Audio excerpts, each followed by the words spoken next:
Fancy. Ah. Hello and welcome to the Cape and Cowl Never Ending Book Club show. That's right, you have made it all the way here to the web show based on the bookstore of almost the same name, but minus the Never Ending Book Club show part of it. I am your host tonight, Cody, aka the Mutant Menace. I am joined, as usual, by my fabulous co-host, Kevin, aka Kevbotzilla. And Kevin, I have a question for you. If you could go back to high school and do it all over again, but this time with powers, would you do it? Yeah, for sure. Anyone who says no is lying. And another one of our hosts is Aton. How you doing tonight, Aton? I have a question for you. If you and your father had superpowers, would you tell your friends? Would you tell anyone? No, would not, because I think I would really enjoy having a secret. Ooh. All that to say that today we're talking about Invincible, Volume 1. This is a series that came out. I didn't do my research. Whoopsies, but I forgot. It came out like early 2000s, I want to say. You guys know? Yeah, like 2005 or something like that. Sounds about right. What I meant to look up, 2003 is when my first print Volume 1 came out. Yeah, that sounds right. 03. Yeah, this is the superhero action drama hit series published under Image by Robert Kirkman, and this first volume has art by Cory Walker, and that's what we're going to be getting into today. So there's been a lot of hype around this property with the show that recently debuted. I think it's an Amazon original, so there's a lot of buzz going on, and we definitely wanted to take a look at the source material because, let's face it, comics are where it's at.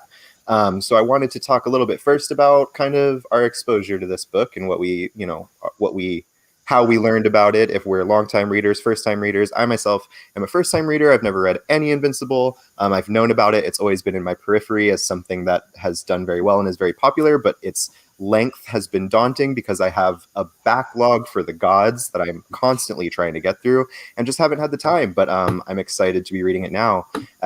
Kevin, what about you? What was your first exposure to this book? Were you reading it in singles at all? I think, didn't we read this as a first couple volumes in Comic Book Club when we first met Aton? Yeah, Comic Book Club. Yeah. Maybe 10 years ago or something. I think we read the first handful of volumes for sure. Yeah. We went through probably the first 3 or 4, which they read very quickly. It was super entertaining. And Invincible still kind of holds this place in my mind as a superhero book for those people who maybe are tired of the DC or the Marvel stuff, feel a little let down by the constant reboots. I just reread the entire 144 issue run, and I was not let down. Like, it still holds up, and there are some problematic things that don't age well, but the book is a perfect book for its time.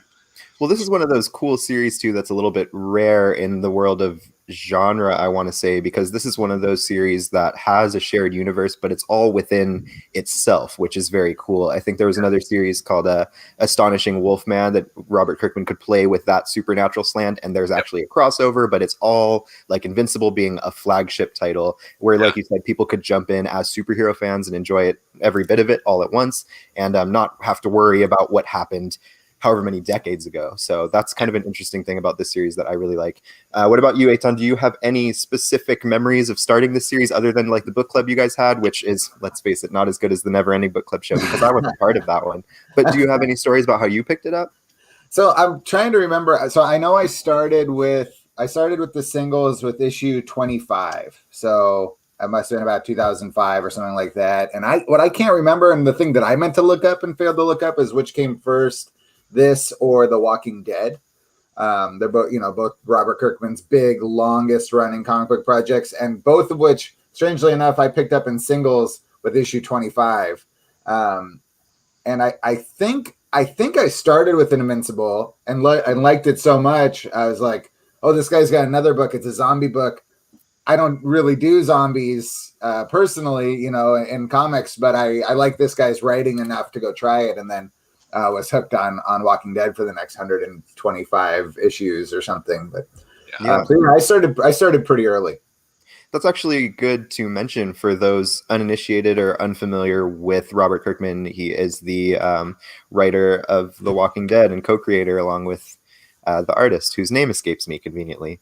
Tony Moore was the original artist. Thank you. Before Charlie Adlard came on, like 10 issues in or something. Yeah. Right.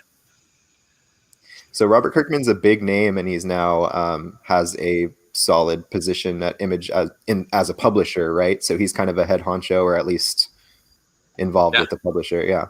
Yeah, he's the head dude there. I think he's the chief creative officer. Creative officer. What a cool title. Yeah. Get to decide what's cool.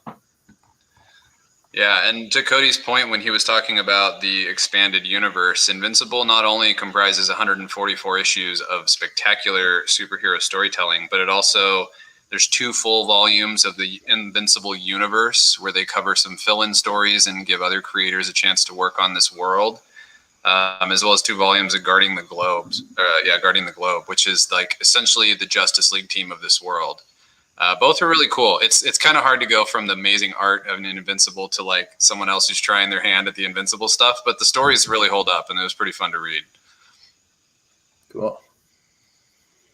Awesome. Yeah, so jumping into this book, this is, like I said, this is my first read, and I am jumping in the year of our Lord, 2021.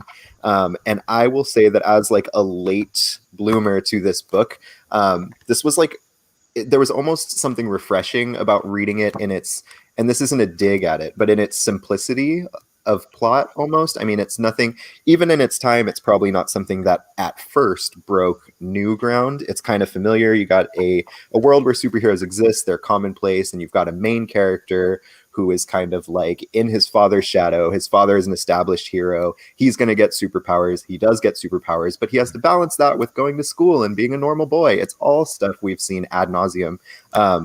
But you can tell that this is the beginning of something that's going to be character driven, and there are surprises, there's twists. It's honestly built and designed perfectly for a television series. I'm surprised it took as long as it did. But that's kind of the fun thing about it. There's a hook, and it's irresistible in its simplicity, and it's a page turner start to finish. I mean, I flew through this thing very, very quickly because, like I said, it's not, this first volume at least is not anything too dense or heady. It's just kind of this character-driven superhero drama with tons of action.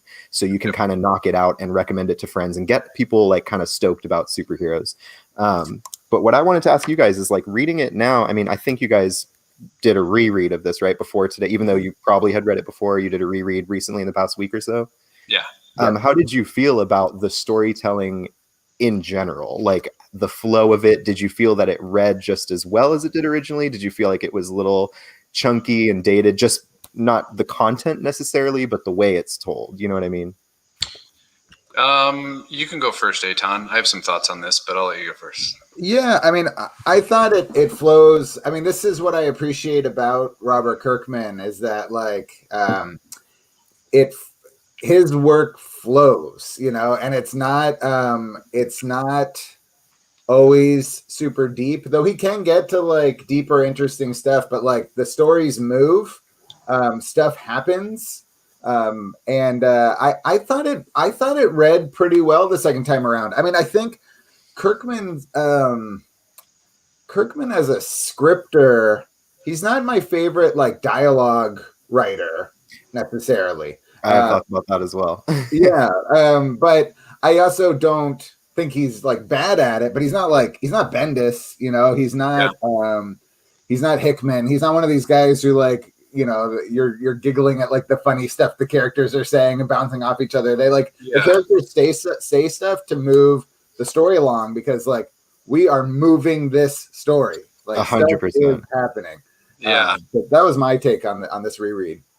You know, that's super evident later in the book too, when, you know, they, like you said, they cover a lot of ground in this book. It's 144 issues and it spans like 100 years or something. There's a lot of stuff that happens in it. And it, I forgot what I was going to say just now. I started thinking about it. Well, I wanted to, while you're trying to remember your point, the next thing you're going to say, I'll just say that like to expand on what Eitan said, that's something that did catch me about this read. The dialogue is clunky, and I mean clunky. I would almost disagree with Eitan that it's not bad. I think the dialogue is where this book suffers, at least this first volume. I can't speak on the rest of the series, but people talk in this very like robotic way where they really are talking to move the plot. It's just very by the book. Like this, I'm doing this because of this, and I'm telling you this because this was said just then. It just moves a bit clunky, and it took me out of it a couple times because of that. I mean, they just say things that I feel are not the way that people would say them or are said at the time that people would realistically say them, which is whatever. It's a superhero book, but I found it a little bit jarring, and I didn't know. I honestly don't read a lot of Kirkman, so I didn't know if this is a thing he does or if he's, progressed and changed a lot. I couldn't say, but that did. It was the one thing about this volume that I was like, oof.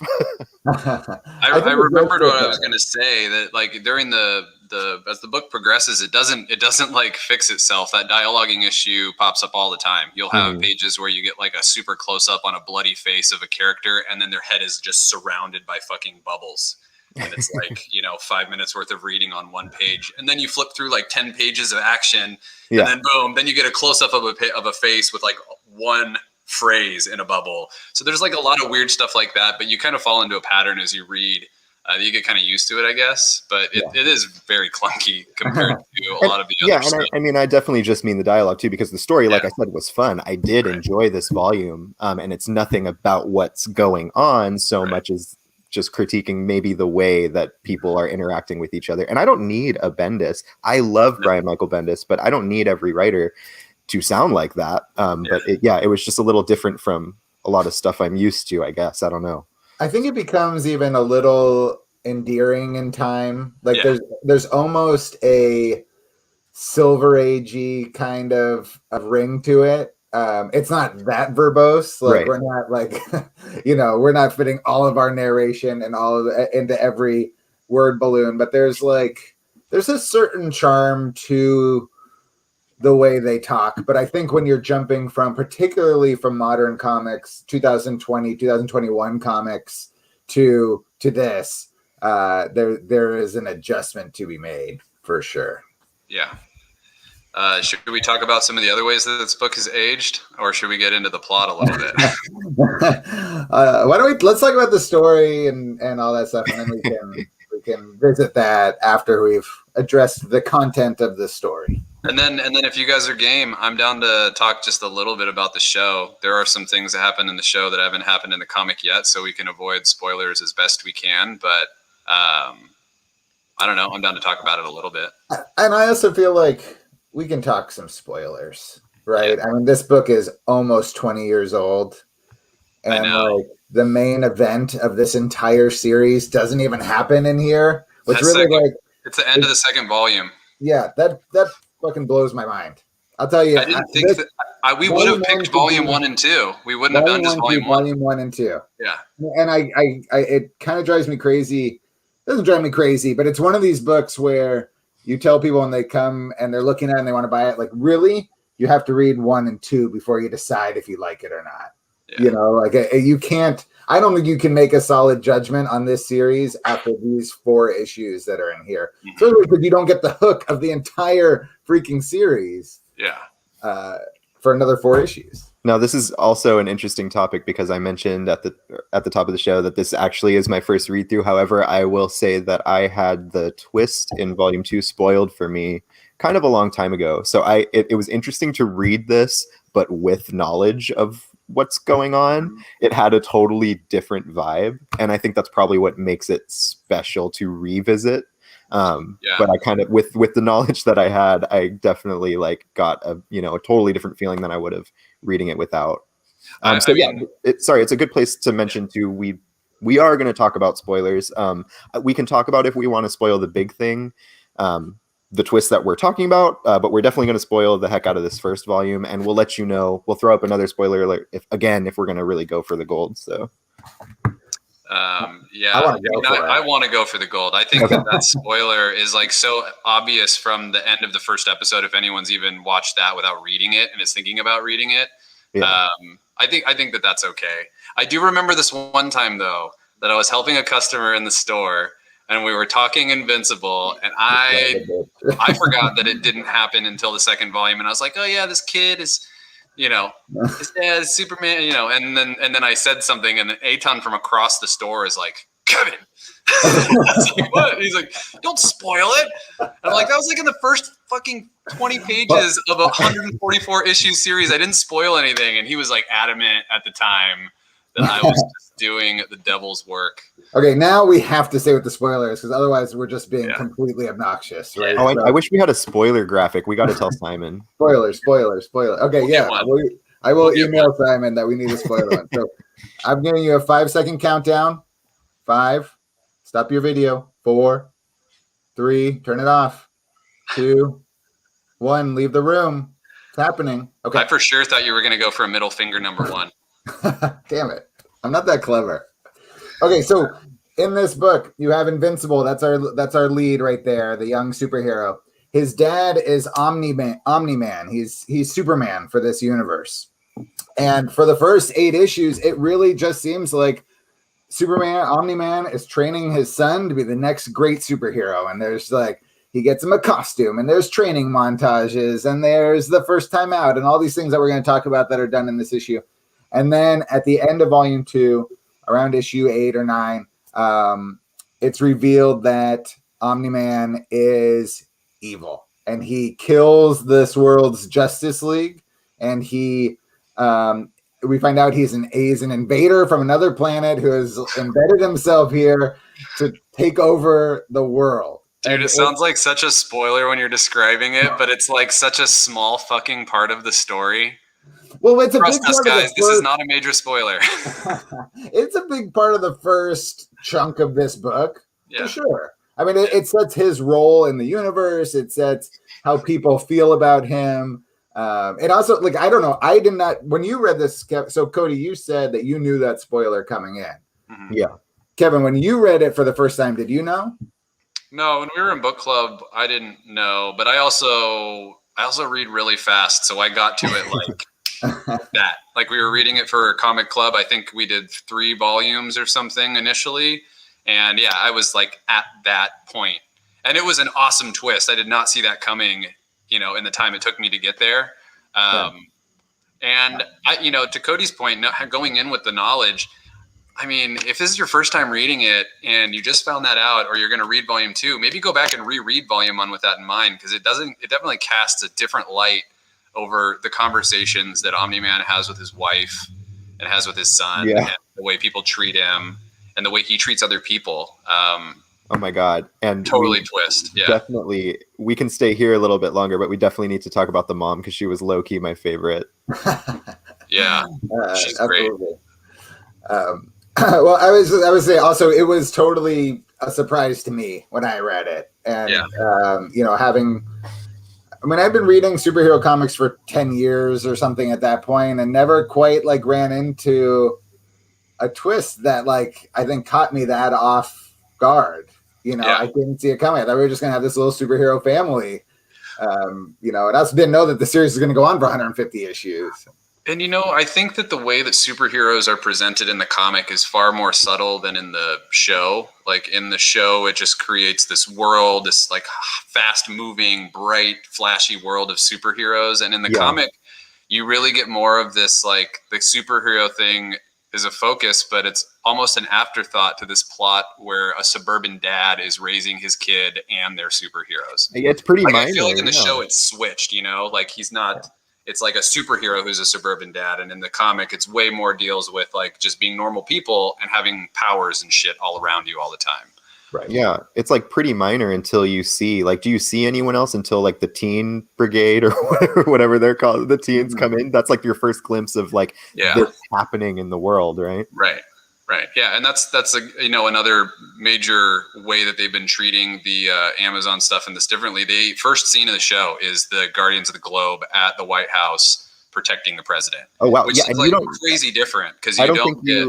you don't even glimpse them in volume 1, do you? I don't remember. Yeah. Not until 3, I think.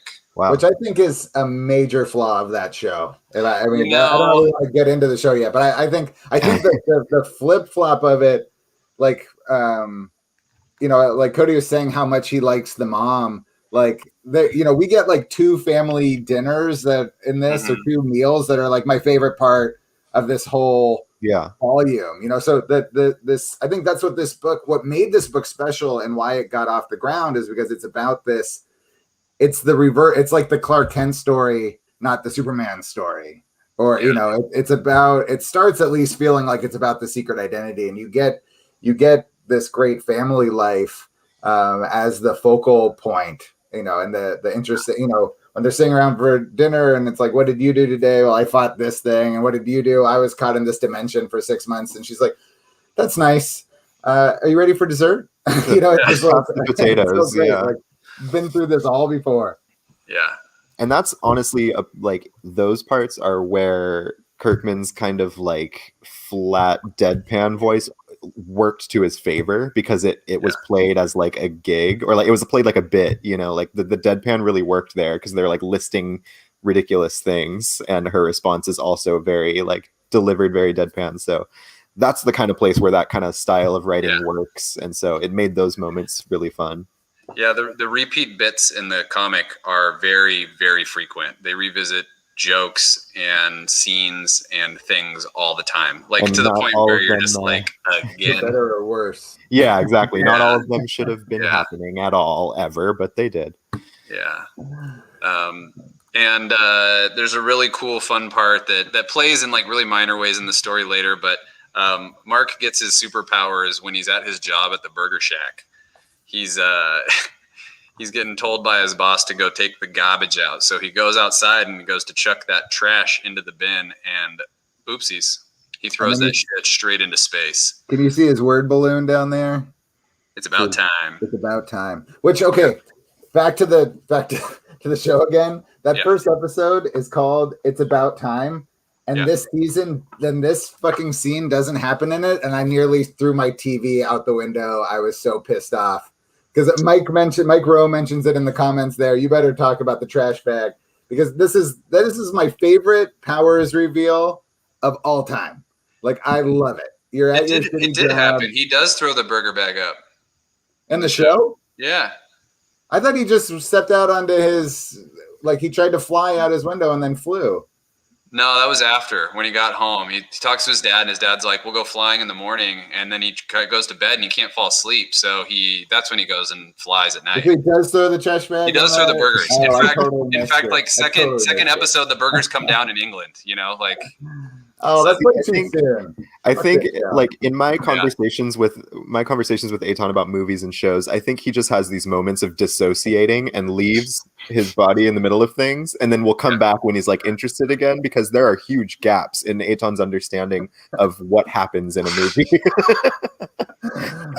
There was a major one that Cody and I ran into recently. I can't remember what it is. We were definitely talking about the huge moment at the end of Spider-Man Far From Home, like the big thing that happens right at the end, and Eitan's like, what? I also didn't remember that the Skrulls were in Captain Marvel.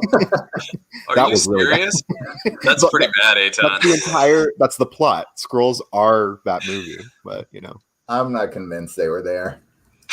That's wild. They were on a farm for a little bit. Hey, anyway. Mike Rowe, the issues, the Baglands, like it's got to be a ways into it. It's like maybe 4 or 5 volumes, I think, before the bag lands. Oh, that's funny. Okay. Berlin. Yeah. I didn't know that. It's not in the first volume. That's funny. Yeah, they play it out a lot longer. And there is something, too, that we have not discussed that is important to mention when talking about potential readers for Invincible. This first story arc, and I think maybe the second volume, are done with art by Cory Walker. And it isn't until the 3rd or 4th volume that Ryan Ottley takes over on pencils. And it is Cory Walker's art is great. Don't get me wrong. I love Cory Walker's art. But Ryan Ottley has this way of polishing everything that just makes it look fucking super. So if you enjoyed the story, just wait. Just keep reading. The art gets so insane, so gory. You see Viltrumites ripping guts out in space, rubbing them all over people. It's amazing. So that said, you get the reveal, you get the whole arc with the reveal with the same artist, and then it switches over. So something else to look forward to. It's interesting too, because you don't really get any of that gore that this series I think is kind of famous for, being like the gory superhero book. And you don't really get any of it in this first volume. Yeah. It's kind of amazing that it survived past this, and not that I don't dislike it. It's just like, you know, you're taking 8 issues to get to that twist that we discussed before, and like most comics, you can have comics from Marvel, you know, if they don't grab an audience in the first 8 issues, like it ain't happening. Done. You're lucky if you get all the issues that they've drawn and written at that point. So it's kind of amazing. I mean, this book does get down to some pretty low print runs at times.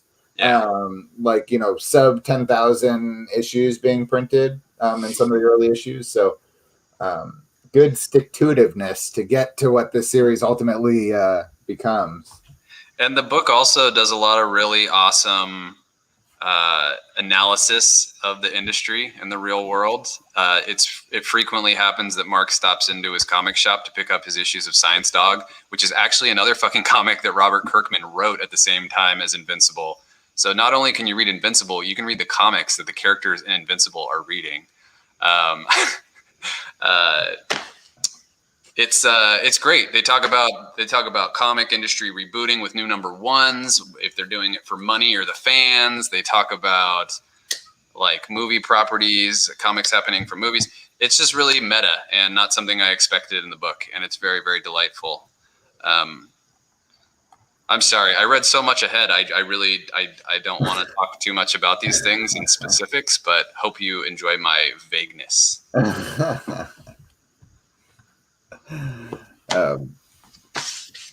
mean, it's there's not too many beats necessarily to cover in this first issue. I mean, or in this first volume, you know, he gets his powers.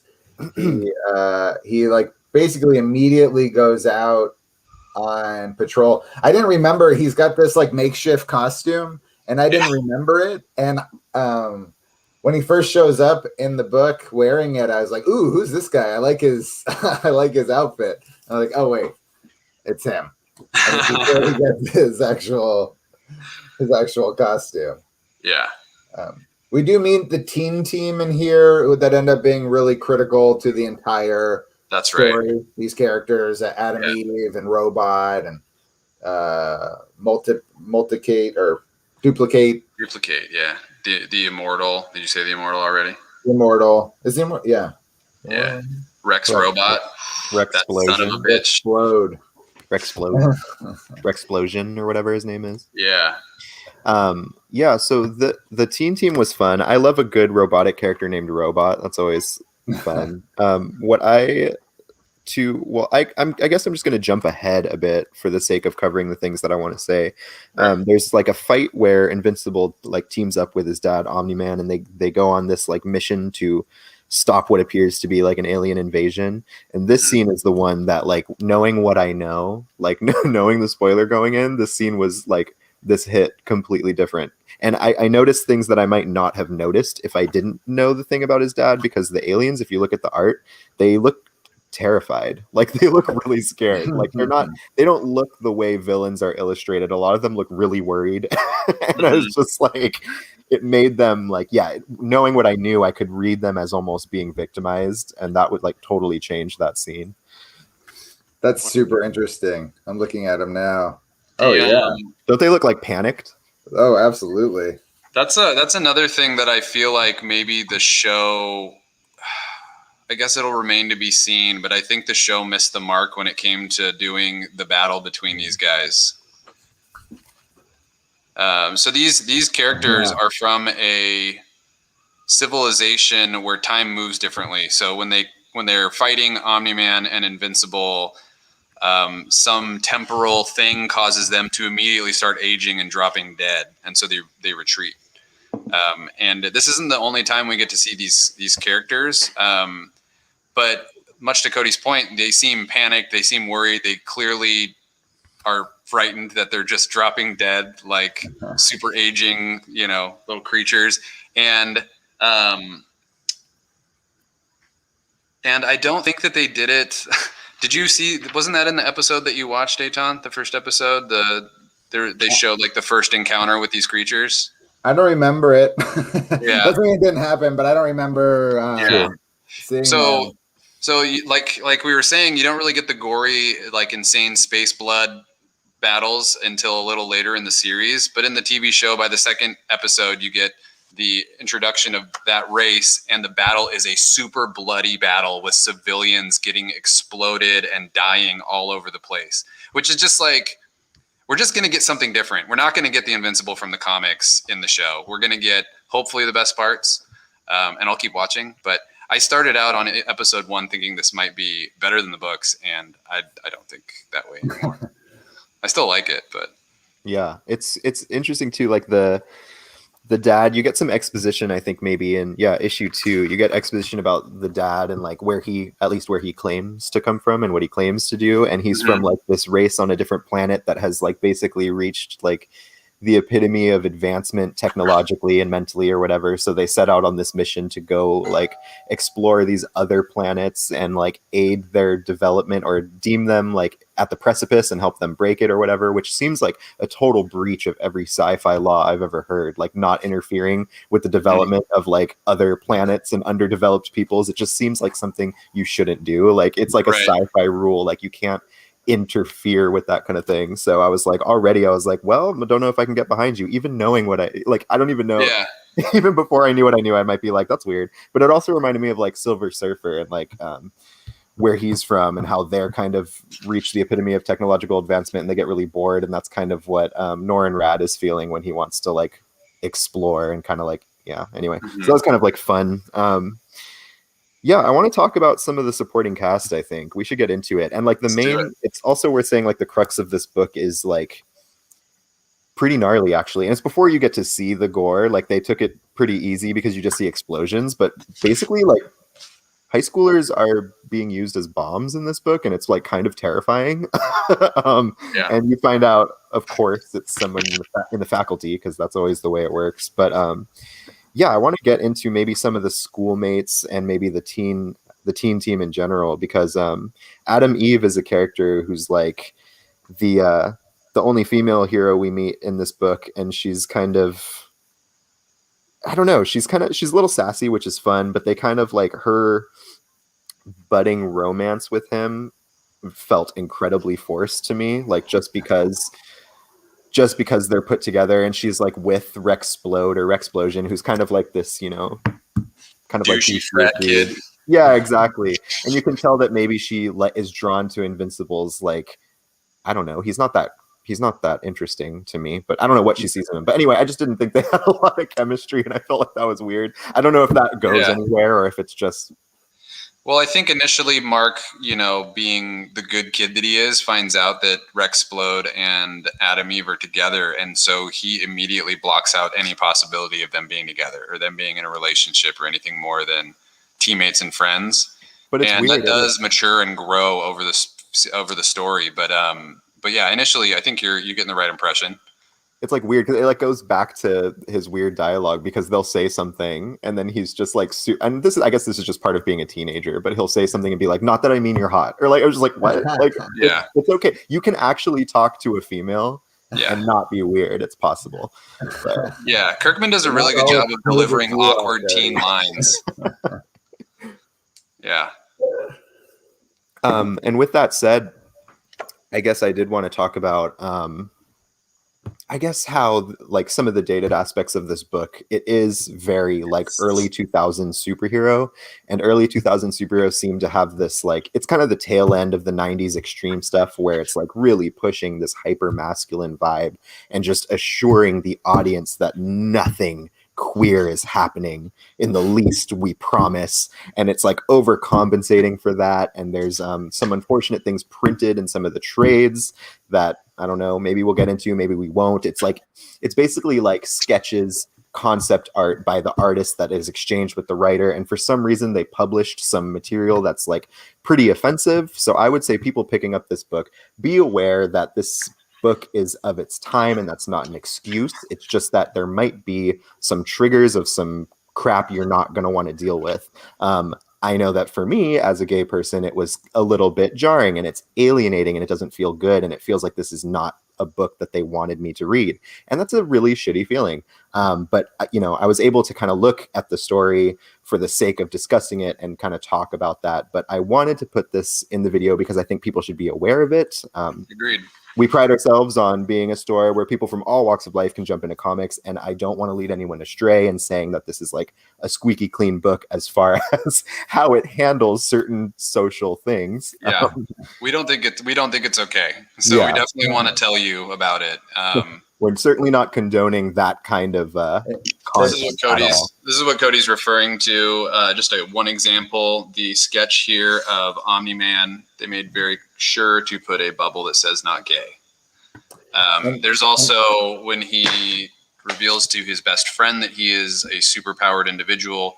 His best friend asks him to take him on a flight, and he's like, "All right, let's do this." And it starts out with him carrying him under his arms. And they fly off saying to each other, "This is so gay." And it's just such a unnecessary use of a pejorative term that it frustrated all of us when we saw it. And it doesn't, it's just a comic of the era, because it's not like he avoids that in the future. Throughout the entire series, that gag goes down again and again. Like we said before, his bits that he tends to revisit. And it's just unfortunate that he chose that as a bit that he needed to revisit. They even get to a point where it's been addressed and brought up so many times that Invincible picks up a guy to carry him flying, and the guy has a dialogue bubble with 3 dots, and Invincible says, "Yeah, I know, I've been told." Just do better. Don't do that. I still read all 144 issues. It's still such a good book, but it is not devoid of some problematic things. What were you going to say, Tom? Well, when Cody brought this to our attention, and I freaked the fuck out. I was really upset. First and foremost, I like to think as a human being, seeing something like that was really upsetting. And then as a person, as a fan and a person in the business of selling comic books, I was furious that is in there. Particularly like that back matter image right there of that sketch with that, like, I have a mustache, but I'm not gay. That copy that Kevin just showed you the picture of, that's the 8th printing of this book. 8 times this book has been reprinted with that in it. And now we have this big, high-profile television show that a lot of people are going out, a lot of people are being introduced to this, and presumably a lot of people are coming to our store and other comic book stores to buy comics. And that's the foot forward that we're putting out there. That's how we are introducing ourselves to new readers, potentially new readers of comics. They're like, "Hey, don't worry, we don't like gay people either." Like this little like wink Lies. and nod. Like I was so upset. I couldn't. When Cody showed that to me, I like couldn't go on with the rest of my day. I went on to this big, this Facebook forum that's all retailers and publishers, and I made a big public thing. And fortunately, there is a new printing of the book that's actually Amazon branded that we don't have, where that's been taken out of. The joke, I imagine, that runs through the book has not.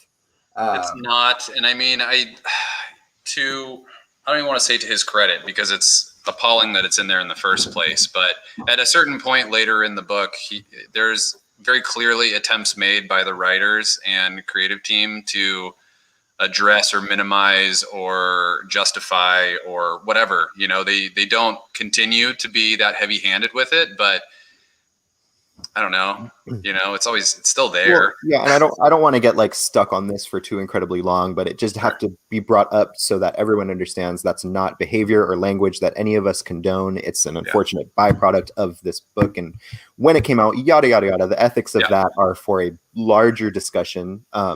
But I wanted to throw it out there because the fact of the matter is we're talking about this book, and this is a book that, we're selling to people. So we want to make sure people know we're aware and that readers are aware. And the fact of the matter is, if that is a deal breaker for you, as it kind of was for me, it was a mental block at that point because I myself felt alienated and unwelcome, and that's okay. And if you feel that way reading this book at any time, don't let anyone tell you have to read it or you have to watch it, because you don't. Do you know how many great books there are that are worth your time?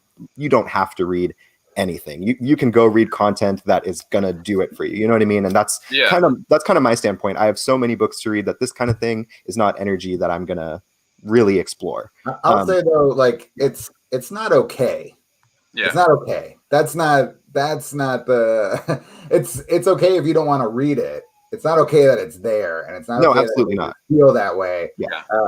You know, and it like I also like I don't know. I'm very torn, I guess, which is shitty because like I feel like this is a book that I really enjoy, and I read the whole thing and I really enjoyed it, and like I didn't even pick up on the joke. Like I guess it's just so like ingrained in things. I didn't even pick up on the jokes in the book.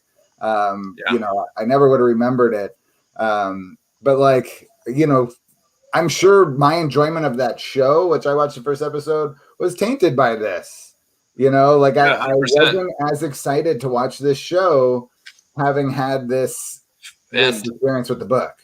And you know, in the sense of maybe too little too late, the show attempts to address this. They are in no way oblivious to the bullshit they've been printing in their books for so long, because they make his friend who is joking around about, you know, no homo basically.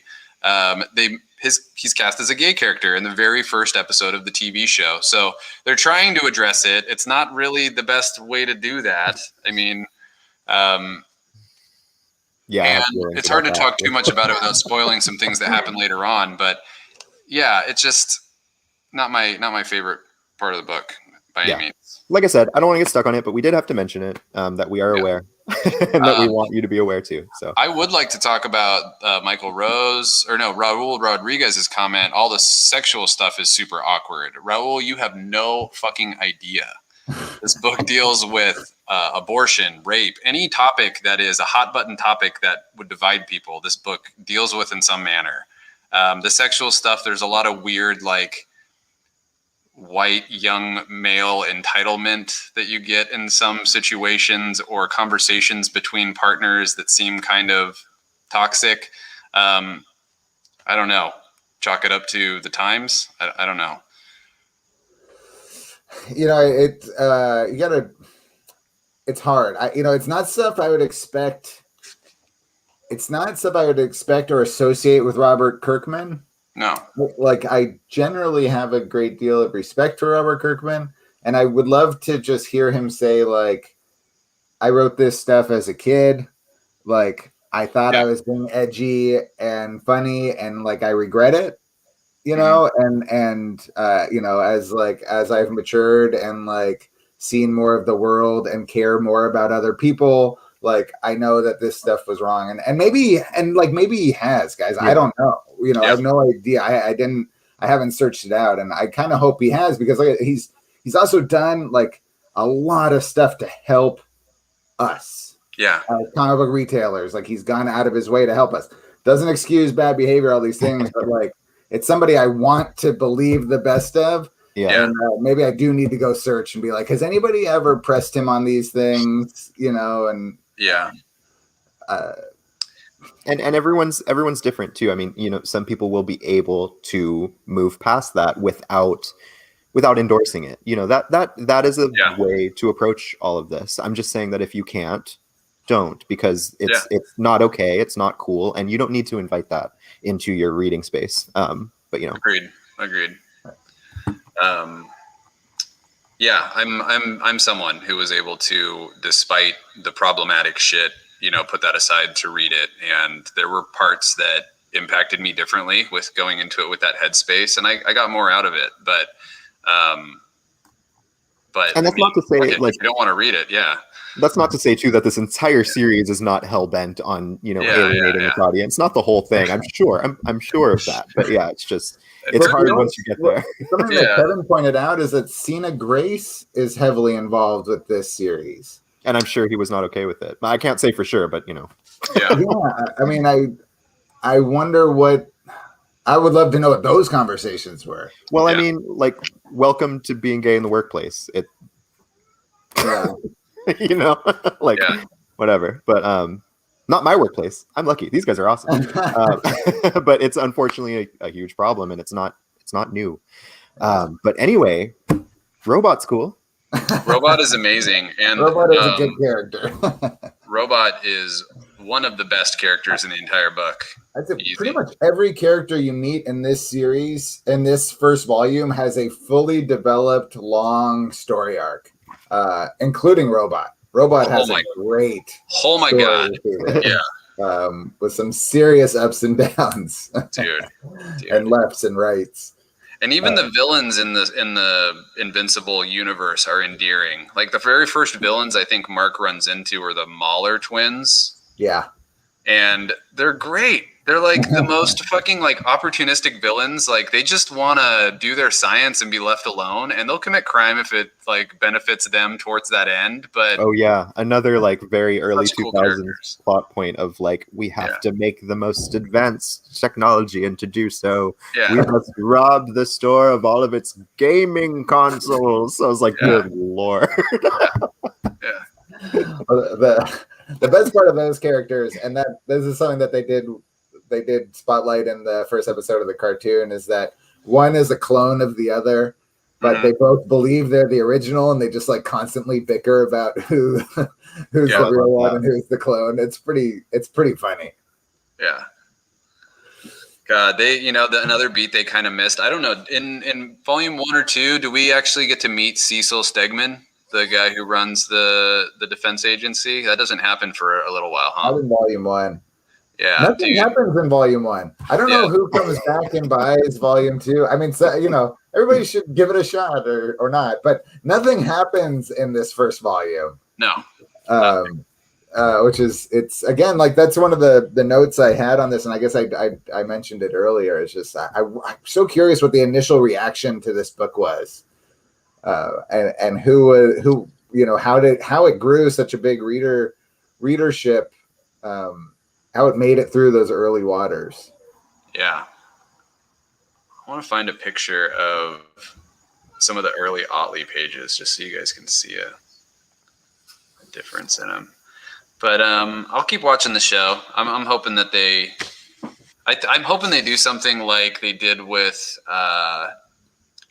Preacher or The Boys, and they just divert real early from the main plot so we get something completely different, just with like hopefully they keep the best parts. I don't know. I'm not super hopeful halfway through the second episode, but I've talked to everyone else and they say they love it. So my main problem with the show was the pacing, because it's what I like about Invincible and what I like about The Walking Dead.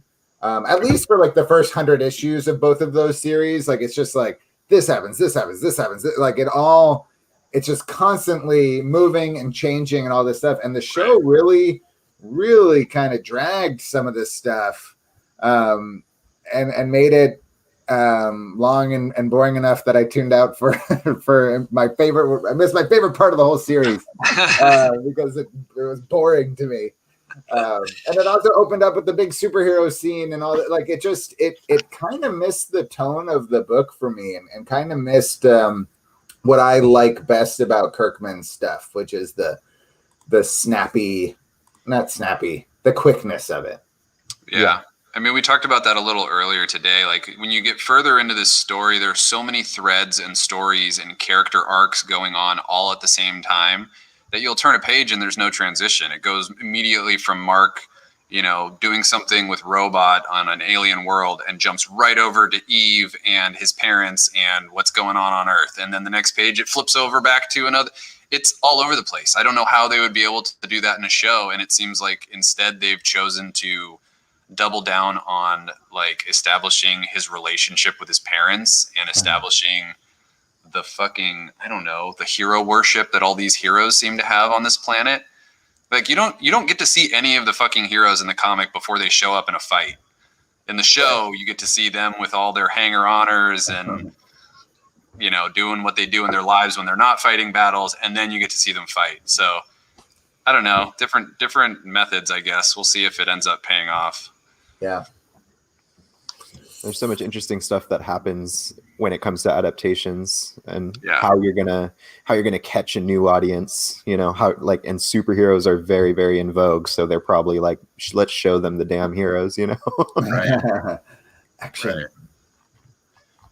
Try to find a cool but yeah, that's. I was going to ask you guys, like, what's your favorite part of this first volume? But I think the consensus is all your favorite parts are in volume 2. Volume and 2. So, No, my favorite part of this volume is the trash can, the trash throw. those were great panels. Yeah. But that's also partly because I know the payoff comes 20 issues later when there's a story happening, and then randomly you cut to France and the bag falls. And you know exactly what it is, and then it gets right back to the story. That's pretty So funny good. though. Yeah. And it's not really like a spoiler because it's a goofy thing, but like there's a little cult that develops around the garbage bag that fell that are worshiping.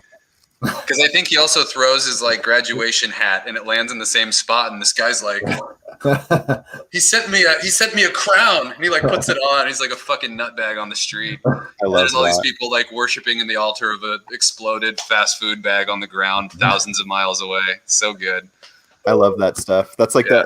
the recent one of the backup stories in Future State Green Lantern when Guy Gardner crashes on that planet, and they're just like he becomes their deity for like decades, or like I love that stuff. Guy Gardner as a deity is the best thing ever. Simultaneously the worst and the best. The best to read, the worst to experience. Yeah.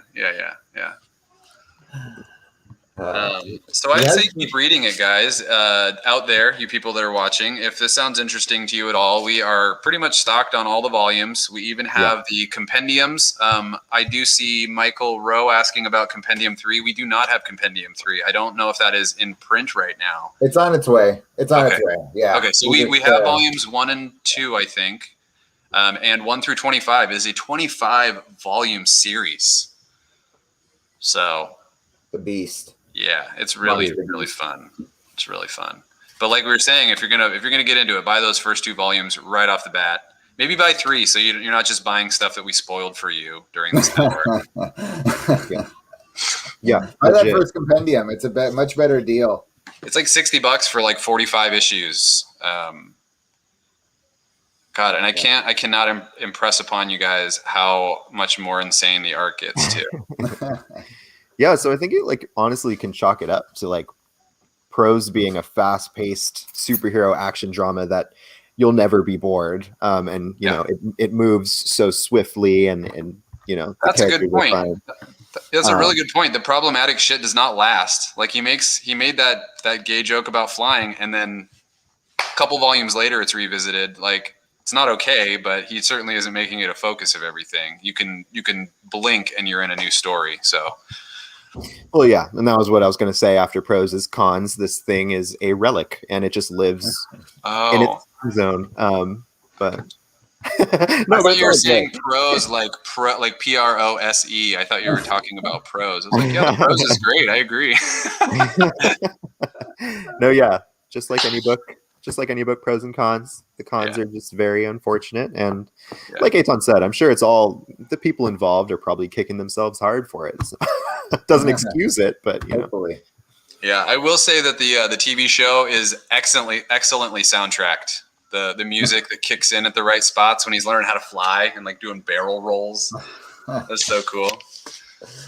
Well, with a couple minutes left, can I ask you guys both what your unless anybody has anything else to say about Invincible at the last 7 minutes, but I'm wondering what your favorite new releases were this week, because there was a bunch of really, really good comics, and I'm going to put you both on the spot, and I can even go first. Go first. What do you got? My favorite book, completely out of left field, I would not have expected it in a million years, is one from Black Mask called Destiny New York, which is a story about a magical New York City where there's a handful of young people who have been given magical prophecies, and they go to school, and part of their schooling is like how to achieve these prophecies, how to make these prophecies become reality or whatever. And our lead character is a young queer woman who achieves her prophecy at like age 13, and it's supposed to take her like entire life, or at least until adulthood, and she does it as a kid, and now she's just kind of floating through the world and doesn't really have a place, and it's all about her relationships and the people around her. And it's some of the best writing and character work I've read in so long. That people are comparing it to Terry Moore's main series, which is Strangers in Paradise. Strangers in Paradise, yeah. Yeah. And the art has some reminiscence. It's black and white. It was so good. And I don't like magic, and I like action. And this book is full of magic and barely has any action, and I loved it. Destiny New York is my pick of this week. I'll have to check it out. Yeah. What about you guys? You could go next, Cody. Do you have one in mind? Yeah, for sure. Well, my 3 picks of the week were probably all my favorite. It's always worth it to me to highlight some new number ones. You got Shadecraft being an awesome like teen drama, family drama with a paranormal twist. You got Witchblood, which is like this Scott Pilgrim-esque adventure into a multicolored Wild West story with witches and vampires. Always fun. But the best thing that I read this week, to nobody's surprise, was Department of Truth, issue number 7. In this issue, James Tynion is doing a deep dive along with the amazing Tyler Boss into the world of UFO conspiracies, which I adore. And it reads like this. It reads like this guy's bedroom full of all these things he's experienced and all these things he's compiled together. And it has one of the like scariest endings I've read in a comic in a very long time. It's very, very unsettling scene at the very end. And Tyler Boss, his paneling, his style is so design savvy. It looks so good. And James Tynion, we've said it here before, I think, but it's James Tynion's world and we're just reading in it. So I adore the heck out of that guy and everything he's doing right now. Yeah. My favorite was also on Cody's list. I really, really like Shadecraft. I was a huge fan of Skyward. I followed that all the way through on singles. So to see that team come back with an even cooler, creepier story than A World Without Gravity, I was really happy to have them back on my list. But aside from that, Beta Ray Bill was probably my top pick, just because Daniel Warren Johnson, he's my guy. He's my guy. Yeah. And you guys should check it out. Beta Ray Bill is badass. I think starting with issue 2, that series will really kind of come into its own too, and we'll get like the great mix of action and emotion that makes Daniel Warren Johnson comics so good. Right. Primus 4000, Carnage, Black, White, and Blood. I didn't read that one. I read the Wolverine, Black, Red, and Blood or whatever. But I'm collecting the Carnage ones. I'll probably read them all together once the 4 issues are out. So it's a nice little like half-hour anthology reading time. But it looks cool. I mean, I hope that if you're a fan of Carnage or you're a fan of symbiotes, it's right up your alley. So definitely check it out. Yeah. I like the trend, the black, white, and X, or the blue, red, and whatever. I like these anthologies. I think, we talked about, I went off on them. I like it. I like the new voices coming in, and even if it starts with little short stories, these are little tryouts. If you impress some editor with your little 6-pager, you're going to be writing some Carnage issues down the road, or some Wolverine or Superman. So I'm a fan of them. And they keep coming out with super hot fire covers. There's always like a B, C, or D cover that if you're not a fan of the A, you'd be into. So if you want to sign up for it on the site, go for it. The bags and boards and stuff, you can buy pre-made ones on there, but I would holler at us tomorrow or something. We can go over it a little more detail. You can also purchase them at the door when you pick up. Absolutely. Yeah, it's always cool to have a series where creators get to come and play in a playground for a while and show what they can do. And then, like Eitan said, hopefully it's auditions and the good ones get jobs, which is awesome. But it's fun to spend some time seeing things reimagined to an extent. I'm not always the biggest on like out of continuity stuff because I'm such a continuity queen, like a stickler for it. But it's always fun to kind of like read something that is disconnected or, has some cool team that wouldn't usually do a full story, do a quick little 5-pager or whatever. So fun stuff. Anybody else have any closing remarks about comics, life, the pursuit of happiness? beyond the first couple volumes of this Invincible series, if any of you have read more or all of it and are looking for someone to talk to, come find me. Cool. Yeah. With that, it looks like we're out of time, but thank you so much, everybody who joined, everybody who participated in the chat, and thank you, everybody watching this after the fact. We love you all equally. We love the ones that buy stuff a little bit more, but no, I'm just kidding. We all love you all equally regardless. Comics are awesome. There is a link in the description of this video to the web store where you can buy Invincible Volume 1, 2, 3, 4, 5, 6, the compendiums. Anything. It's all available on the web store. Check it out. Give us a call. Email us. We're happy to help. And lastly, give the video a thumbs up if you had a good time. Subscribe if you had a really good time. And if you didn't like this video, kindly walk away. Or try another one. We have a lot at this point. But anyway, that's Cape and Cowl Comics signing off for the night. Thanks again. Bye. See you guys.